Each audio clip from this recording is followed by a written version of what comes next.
Welcome back नाज़रीन। कुछ बात कर लेते हैं शहर कराची में मानसून के स्पेल बरसने के बाद, बारिश के बाद की सूरत हाल पर। और कुछ खास डिस्ट्रिक्ट्स हैं जिस पर बात करने में आज आपको सुनने में भी बड़ा मजा आएगा और मुझे बात करने में भी बड़ा मजा आएगा, क्योंकि वो जो इलाके हैं, वो जो डिस्ट्रिक्ट्स हैं, अब आपको साहिल समंदर पर जाने की जरूरत नहीं है। जिस तरह आप पेट्रोल के प्राइस महंगे होते जा रहे हैं, कीमतें बढ़ती चली जा रही हैं, उसी तरह आपके किराए के अंदर भी इजाफा होता जा रहा है। तो अब आपको जाने की जरूरत नहीं है। सिंध हुकूमत ने इतना बेहतरीन काम किया है कि दरिया समंदर खुद चलकर आपके घरों तक भी आ जाएंगे। और अगर आपके घर थोड़े से ऊंचे बने हुए हैं तो फिर गली मोहल्ले तक आप इंजॉय कर सकते हैं, पैर लटकाकर बैठ सकते हैं अपने फर्श के ऊपर और पानी का मजा ले सकते हैं। और अगर थोड़ा सा और आप आगे जाएंगे तो सड़कें भी जेरे आब हैं, वहां पर इतने बड़े गड्ढे हैं कि तालाब का मंजर पेश कर रहे हैं। आप उसमें डूब भी सकते हैं। अगर आपको तैराकी आती है तो आप इंजॉय कर सकते हैं। लेकिन उसके बाद सेहत का जो डिपार्टमेंट है ना सिंध हुकूमत का, वो इस तरह खस्सा हाली का शिकार है कि अगर आप बीमार हो जाएं तो फिर आपके इलाज के ऊपर काफी ज्यादा पैसा खर्च होना है। अब बात कर लेते हैं असल कहानी की, जिसके लिए मैंने ये तमहीद बांधी है। बारिश के बाद जो सड़कों की सूरत हाल है, कोई एक सड़क भी ऐसी नहीं है जो खस्ता हाली का शिकार ना हो, जो टूट फूट का शिकार ना हो। हमारे नुमाइंदे हमें कॉल पे ज्वाइन कर चुके हैं, उन्हीं से पूछेंगे शहर भर की सूरत हाल क्या है। नुमाइंदा K21 मुजम्मिल फेरोजी हमारे साथ मौजूद है। मुजम्मिल, मैंने जो तमहीद बांधी, अगर मामला इसके बरक्स है तो नफी कर दीजिएगा, बता दीजिएगा कि क्या सूरत हाल है शहर की। बिलाल, बिल्कुल आपने जो बातें की हैं वो बिल्कुल 100% 100% सही बातें की हैं। और हम कराची वाले इस पर ठहरे, हम इस पर चीखते रहे कि कभी ऐसा वक्त भी आए कि मानसून को हम इंजॉय कर सकें, बारिश के मौसम को इंजॉय कर सकें, जिस तरह इसका हक है उस तरह क्यों हम भी मुजम्मिल, जी जो सकें। सड़कों पर पानी भरा हुआ है, इलाके जेरे आप में, वहां एंजॉय नहीं कर रहे शहरी? देखिए बिलाल, उसमें मसला ये है कि पानी तो अगर वो सिर्फ बरसात का पानी हो तो क्या ही बात है, हम उसमें भी डूब जाएं, हम उसमें भी नहा लें। अच्छा। मगर मसला ये है कि गटर लाइन जो चौक हुई हुई है, जो गटरों का पानी उसमें मिल रहा है, तो आवाम जाए तो कहाँ जाए, ये सवाल पैदा होता है। और ये वो कर रहे हैं जो जो मांगते रहे अपनों से, अब नारा लगाकर अपनों का वोट अपनों के लिए। अब लांडी कुलगी की हालत ज़ाहिर मुंतखब नुमाइंदों और बलजाती इदारों की नाअहली का मुंह बोलता सबूत बन चुका है। वहां पर कोई गली, कोई रोड, कोई आपको ऐसा नहीं मिलेगा, कोई पार्क और इवन स्कूल के ग्राउंड भी आपको ऐसे नहीं मिलेंगे बिलाल कि जहां पर पानी जमा ना हो। और मुजम्मिल, मुझे आपकी जो गुफ्तगू है वो सुनने में बड़े अच्छी लग रही है, लेकिन आपको रोकना पड़ेगा, क्योंकि सवाल एक मैं यहां पर करना चाहता हूं, क्योंकि जो व्यूवर्स देख रहे हैं वो इंतजार कर रहे हैं इस सवाल का। मुझे बारहा ये कहा गया कि ये सवाल आप जरूर कर लें। सबसे पहले बात कर लेते हैं कराची के बड़े बेटे की। बड़े बेटे ने एक बेटे को तैनात किया, वो कराची के सरबराह हो गए, KMC को लीड करने लगे, कराची के बेटे के नाम से मशहूर हुए वो कि भाई ये कराची का अपना लड़का है, कराची के लिए काम करेगा। फिर कराची की नुमाइंदा साबका सियासी जमात की बात कर लेते हैं, जो यहां से हमेशा अपना वोट बैंक मनवाती रही और लोगों को ये बताती रही कि हम कराची की नुमाइंदा सियासी जमात हैं। वो इस वक्त मौजूदा हुकूमत के साथ मिलकर बैठी हुई है और मेरी इतलात के मुताबिक एक हल्के के अंदर दस्तबरदार भी हुई है पीपल्स पार्टी उनकी हिमायत में। तो ये दोनों सियासी जमातें क्या कर रही हैं और शहरी इनसे अब क्या मुतालबा कर रहे हैं? बिल्कुल बिलाल, देखिए हमेशा से हम नारा सुनते आ रहे हैं, काफी अरसे से, जब से इन्होंने ये निकाला है कि अपनों का वोट अपनों के लिए, नारा लगाकर ये आ तो गए, जीत भी गए, मगर जब अपनों को ही इनसे काम पड़ता है तो ये नजर नहीं आते। और अगर मिल भी जाए तो वही पुराने बहाने और बजट का ना मिलना। एक तरफ बजट का रोना है तो दूसरी तरफ इन नुमाइंदों के असासे और रहन सहन के शाना ठाट देखें बिलाल, तो आप हैरान रह जाएंगे कि हम और आप जो दिन भर हम रोडों पर खबरों के लिए मरते रहते हैं, और एक यूसी चेयरमैन जो है वो कुरंगी का, वो अपने 4-4 घर बना के बैठा हुआ है। एक जो यूसी चेयरमैन है वो उसने कराची में 5-6 घर बना लिए हैं। MPS आपका, अगर हम आपसे कुरंगी की मैं बात करूं, कुरंगी के देखें 4, यहाँ पर इस वक्त 3 MP हैं। PS 96 से गुलाम जिलानी जीते हैं, PS 97 से राजा आजाद जीते हैं और PS 98 से अदील अहमद जीते हैं। ये इनके अपने ही तो थे। इनकी अपनी कारकर्दगी का ये हाल है कि जो गुलाम जिलानी के घर की तरफ जो रोड आता है, जो उनका एक घर कुरंगी में भी है, 2 के इनके घर और भी इलाकों में हैं, तो वो उस रोड पर भी पानी इतना बढ़ा हुआ है कि दोनों जो डबल रोड है वो पानी से भरपूर है। तो अब नहीं, कराची के शहरी तो लियाकताबाद के एमएनए को भी ढूंढ रहे हैं, वो कहाँ हैं? देखिए यही तो बस मसला है कि अपनों के लिए उन्होंने नारा लगाया और फिर ये गायब, जीत जाने के बाद ये इलाकों में नजर नहीं आते। गो के जब इनको कुछ अगर अभी हमने कुछ दिन पहले 2 दिन पहले खबर नशर की थी कुरंगी मार्केट की कि भाई ये यहाँ पर जो है वो बहुत बुरा हाल है, मार्केट का मेन रोड है, तो आज वो खबर जो हमने वायरल की, वो गर्दिश हुई खबर, तो आज वहाँ पे एमपीए साहब गुलाम जिलानी और उनके जो फोकस पर्सन है वसीमुद्दीन मियां, वो गाड़ी लेकर वहाँ पहुंच गए। लेकिन मुजम्मिल सवाल तो एक और यहाँ पर उठता दिखाई देता है। मौजूदा कराची की नुमाइंदा सियासी जमात जिसने 3.5, चले मैं गलत हूं, 4 साल भी लगा सकते हैं आप, कराची के अंदर हुकूमत की है, कराची से सबसे ज्यादा सीट्स हासिल की हैं, वो 3-3.5 साल या 4 साल जो इनको इनके साबिक और हमारे साबिक वजीर आजम ने जो फंड्स दिए थे मेंबर ऑफ जो नेशनल असेंबली हैं उनको, वो फंड्स कहां पर लगाए, वो भी तो तस्करा करें ना आप। बिल्कुल बिलाल, हम उसी तरफ आ रहे थे।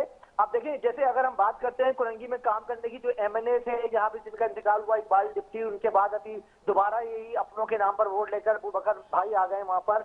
तो अब इस इलाके में जो काम हुआ है, उस इलाके की रोड कारपेटिंग का ये हाल है कि जहां से काम शुरू होना था, एक रोड है बहुत मशहूर कुरंगी नंबर 3 का रोड, जो कि सफेद एनए से शुरू होकर कबड्डी ग्राउंड तक जाना था, और वो लाल एन पर खत्म कर दिया गया और ठेकेदार से अपना हिस्सा लेकर काम को वहीं रोक दिया गया।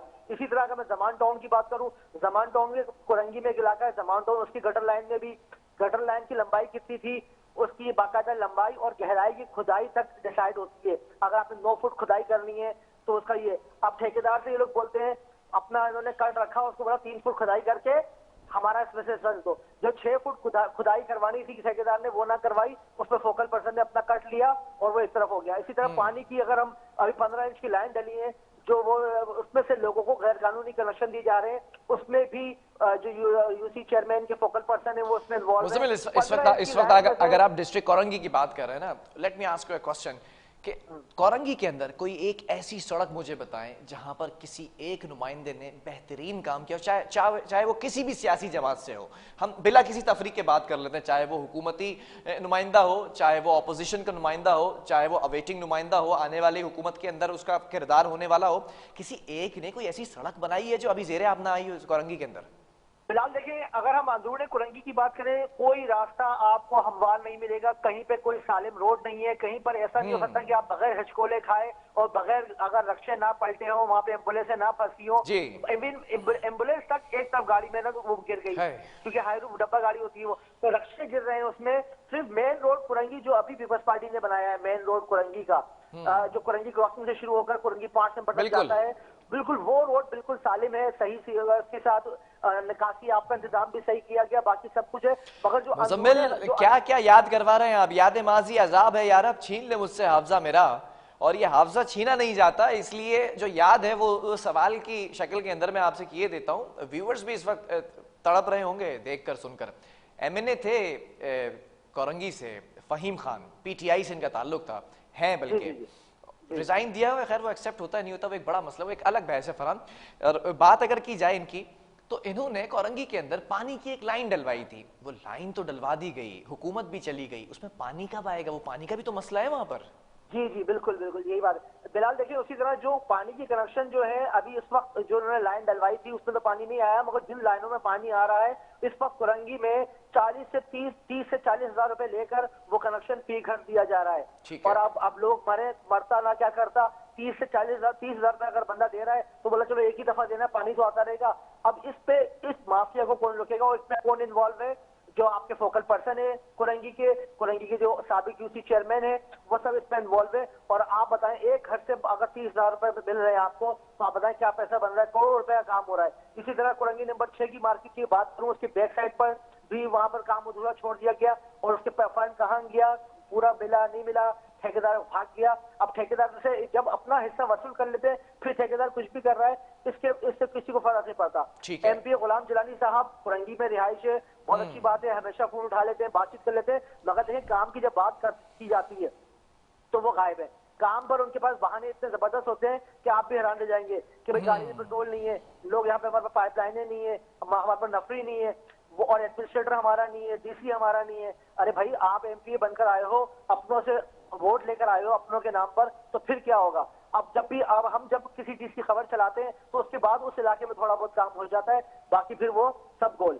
अब अगर हम बात करें यहाँ की कि जो पानी के अलावा जो सबसे बड़ा मसला है वो यही है कि बलदियाती इदारों की नाअहली और चशमपोशी ने जिला कोरंगी को उसको जो मसाइल की आमाजगा बना दिया है। कोई इलाका आपको ऐसा नहीं मिलेगा। चले मुजम्मिल, इस पर एक तफसीली जो है वो प्रोग्राम रखेंगे और आप उसका हिस्सा होंगे, और जो ज़िमनी इंतखाबात होने वाले हैं 3 हलकों के अंदर, उसके भी आपसे सूरत हाल का जायज़ा लेंगे। बहरहाल बहुत शुक्रिया मुजम्मिल फ़रोज़ी, हमें तमाम सूरत हाल से आगाह कर रहे थे, अपने सहाफ़ती फ़राइज़ सरंजाम दे रहे थे।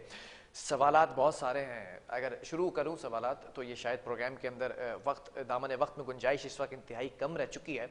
बात यह है कि सिंध हुकूमत के मातहत है ये तमाम बल्दियाती हुकूमतें, और कराची जो कि सिंध का दारुल खिलाफा है उसका हाल आपने क्या करके रखा है। 14 साल आपको हो चुके हैं कराची की सूरत हाल पर आज बात करते हुए शर्म महसूस होती है कि कोई एक ऐसी सड़क हो जो हम जिसको बता सकें कि जो खस्ता हाली का शिकार ना हो, जिस पर गढ़े ना पड़े हो, जो ज़ेर-ए-आब ना आई हो। कोई ऐसा डिस्ट्रिक्ट आप बता दें, कोई ऐसा अपना नुमाइंदा बता दें जो बेहतरीन अंदाज में जाफिशानी के साथ, पूरी ईमानदारी के साथ, दयानतदारी के साथ काम कर रहा हो। और last but not the least, जो एक कराची की नुमाइंदा सियासी जमात जिसका टैग इस सियासी जमात को जाता है, उसके जो नुमाइंदगान हैं, जो इलेक्टेड लोग हैं, वो इस वक्त सीट्स पर विराजमान हैं, लेकिन लोग आपको ढूंढ रहे हैं। बल्दियाती इलेक्शंस करीब है, सर पर है बिल्कुल। इस सर पे से बादल हटेंगे तो बल्दियाती इलेक्शंस का जो शेल्टर है उसमें आप आ जाएंगे।